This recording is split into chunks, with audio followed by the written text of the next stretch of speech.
Baudrier et chaussons enfilés, niveau sécurité, vérification du nœud d'encordement et du nœud d'arrêt, l'assureur est paré. Voilà, c'est bien. Pauline, tu peux démarrer, là, t'as glissé. Ok, allez, impeccable.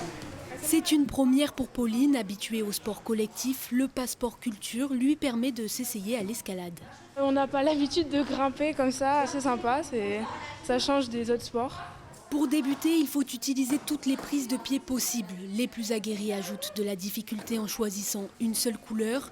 Pour la séance, ils sont 8. Certains viennent depuis plusieurs années, d'autres font de l'escalade en club, mais tous sont très motivés à l'idée de grimper pendant 1h30.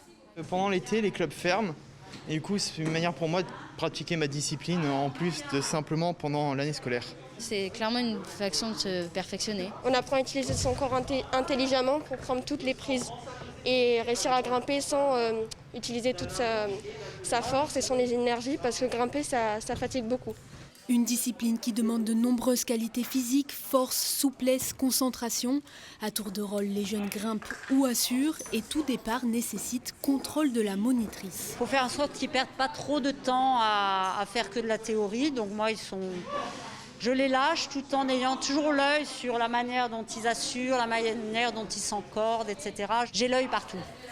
L'escalade, c'est une vraie école de confiance parce que confiance en soi pour monter et surtout confiance en l'autre pour redescendre. L'escalade permet donc de dépasser ses limites en toute sécurité.